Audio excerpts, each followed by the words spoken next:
பாரதிய ஜனதா கட்சி கோவை மக்களுக்கு நாங்கள் கொடுக்கின்ற வாக்குறுதி என்பது போராட்டம் நடத்துகின்ற, நாடகம் நடத்துகின்ற அரசு வீட்டுக்கு போனதற்கு பின்பாக 2026 தேசிய ஜனநாயக கூட்டணி அரசு அமைந்ததற்கு பின்பாக இன்றைய எதிர்க்கட்சி தலைவர் திரு எடப்பாடி பழனிசாமி அவர்கள் முதலமைச்சராக வந்ததற்கு பின்பாக கோயம்புத்தூருக்கு மெட்ரோ ரயில் திட்டத்தை நாங்கள் கொண்டு வருவோம். 10க்கு 10 கொடுத்த கோவை மக்களுக்கு நாங்கள் மிக சரியான திட்டமிட்டு என்னென்னவெல்லாம் மெட்ரோ ரயில் பாலிசிக்கு ரிக்குவயர்மெண்ட் இருக்கோ, எப்படி அந்த திட்டத்திற்குள்ளாக கோயம்புத்தூருக்கு அந்த திட்ட வரையறைகளுக்கு உட்பட்டு அந்த திட்டத்தை மாற்றி அமைத்து அதை பெற்று தர வேண்டுமோ அதை நிச்சயமாக நாங்கள் செய்வோம் என கோவை மக்களுக்கு நாங்கள் உறுதியளிக்கிறோம். அதனால என்ன கொடுத்தாருன்னா கொஞ்சம் கொடுக்கறத சரியாக தமிழக மக்களுக்கு எடுத்துட்டு போகணும் அப்படிங்கிற எண்ணம் இருந்தால், அல்லது மத்திய அரசாங்கத்தோடு என்னவெல்லாம் திட்டங்களை தமிழ்நாட்டு மக்களுக்கு நாம வாங்கி கொடுக்கலாம் அப்படிங்கிற உண்மையான அக்கறை இருந்திருந்தால், நேற்று பிரதமர் வந்திருக்கின்ற பொழுது ஒரு புரோட்டோகால் படி மாநிலத்தோட முதல்வர் நேரில் கூட வந்து பேசியிருக்கலாம்.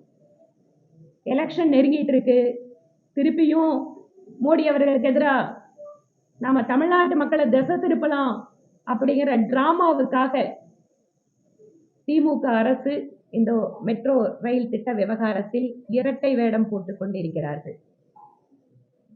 கடுமையான நிர்வாக சீர்கேடு.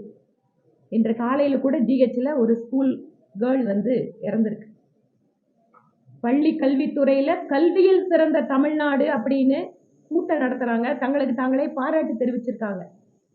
ஆனா ஸ்கூல்ல படிக்கிற குழந்தைங்களுக்கு பாதுகாப்பு இல்லை.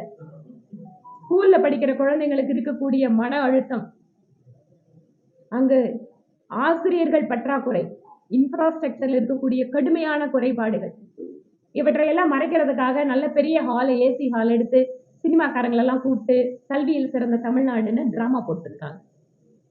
சட்டம் ஒழுங்கு ஒவ்வொரு நாளும் கொலை, கொள்ளை, திருட்டு, வழிப்பறி அதிகமாயிட்டே வர்றத அரசாங்கமே ஒத்துக்குது. பெண்களுக்கு எதிரான குற்றங்கள் 3 மடங்கு அதிகரித்திருக்கிறது. இதுவும் மாநில அரசை ஒத்துக்கொள்கிறது. இன்று தமிழகத்தில் பெண்களுக்கு எதிரான குற்றங்கள், குழந்தைகளுக்கு எதிரான குற்றங்கள் மிக அதிக அளவில் அதிகரித்திருக்கிறது. இந்த கோபத்தை எல்லாம் மக்கள் கிட்ட இருந்து திசை திருப்புறதுக்காக வழக்கம் போல மோடி அவர்கள் தமிழ்நாட்டுக்கு எதிராக இருக்காரு, தமிழர்களை வஞ்சிக்கிறாரு. வேஷ்டி கட்டிட்டா போதுமா, திருக்குறள் சொல்லிட்டா போதுமா? முதலமைச்சர் அவர்களே, நாங்களும் கேட்கிறோம், நான் டெல்டாக்காரன் அப்படின்னு சொல்லிட்டு எப்படி டெல்டா மக்கள் விவசாயிகளை ஏமாத்துறீங்களோ, அதே போல கோயம்புத்தூருக்கு நாங்க அதை செய்யறோம் இதை செய்யறோம், 200 கோடி ரூபாய் கொடுத்தேன்னு சொல்றாங்க. 200 கோடி ரூபாய் நானும் 4 வருஷமா அசம்பிளியில பேசிட்டு இருக்கேங்க. நான் எப்ப எந்திரிச்சு கோயம்புத்தூருக்கு ரோடு மோசமா இருக்குன்னு சொன்னாலும் உடனே எந்திரிச்சு 200 கோடிம்பாங்க. அந்த 200 கோடியை 200 தடவை சொல்லிட்டாங்க. நான் உங்ககிட்ட கேட்கிறேன், கோயம்புத்தூர்ல ரோடுங்கள்லாம் உருப்படியா இருக்குங்களா? நைட்டு நேரத்துல 2 வீலர்ல போறவங்க உயிரை கையில பிடிச்சிட்டு போயிட்டு இருக்காங்க. ஒண்ணு தெருவில் தெரிய மாட்டேங்குது, இல்லைன்னா குண்டும் குழியுமா இருக்கு ரோடு. இதுதான் இவங்க 200 கோடியை இத்தனை வருஷமா போட்டிருக்கிற ரோடா? இந்த மாதிரி ஒவ்வொரு குற்றச்சாட்டா சொல்லணும்னா சொல்லிட்டே போலாம். அதனால் நிர்வாக சீர்கேடுகள், மந்திரிகள் மேல இருக்கக்கூடிய ஊழல் குற்றச்சாட்டுகள், அண்ணா திராவிட முன்னேற்ற கழகத்தை பார்த்து நீங்க ரைடு வந்தா டெல்லிக்கு போறாங்கன்னு கேட்கறாங்களே, டாஸ்மாக் ரைடுக்கு அப்புறம் உங்களோட முதலமைச்சர் எதுக்கு இங்க டெல்லிக்கு போனாரு?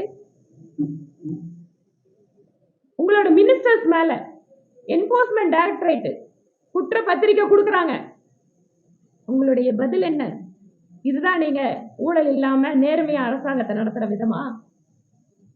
உங்களுடைய அத்தனை அமைச்சர்கள் மீது இத்தனை ஊழல் குற்றச்சாட்டு இருக்கு, கோர்ட்டு சொல்லுது, கோர்ட்டு விசாரணை. அதாவது தமிழ்நாட்டிலேயே, இந்தியாவிலேயே வேற எங்கேயும் பார்க்க முடியாதுங்க. ஜெயில இருக்கிற மந்திரியாக வச்சிருக்கிற வரலாற்றுக்கெல்லாம் சொந்தக்காரங்க திமுகவோட அரசு. பிரதமர் மோடி அவர்கள் ஏதோ தமிழ்நாட்டு மக்களுக்கு எதிராக இருக்கிறது போல இவர்கள் நடத்தி கொண்டு இருக்கக்கூடிய நாடகத்தை இனிமேலும் தமிழகத்து மக்கள் நம்ப மாட்டார்கள். திரும்பவும் சொல்கிறோம், கோவைக்கு மெட்ரோ உறுதியாக நாங்கள் கொண்டு வருவோம். 26 தேசிய ஜனநாயக கூட்டணி அரசு அமைந்ததற்கு பின்பாக கோவையினுடைய மெட்ரோ கனவு என்பது நிறைவேற்றப்படும். செய்திகளை உடனுக்குடன் தெரிந்து கொள்ள கீழ்க்கண்ட கேபிள் மற்றும் டிடிஎச் நெட்வொர்க்குகளில் எம்நாடு செய்தி தொலைக்காட்சியை காணுங்கள். பாதகம் செய்பவரை கண்டால் நாம் பயம் கொள்ளலாகாது பாப்பா. மோதி மிதித்துவிடு பாப்பா, அவர் முகத்தில் உமிழ்ந்துவிடு பாப்பா. அண்மை செய்திகளை உடனுக்குடன் தெரிந்து கொள்ள இணைந்திருங்கள் எம்நாடு தொலைக்காட்சியுடன்.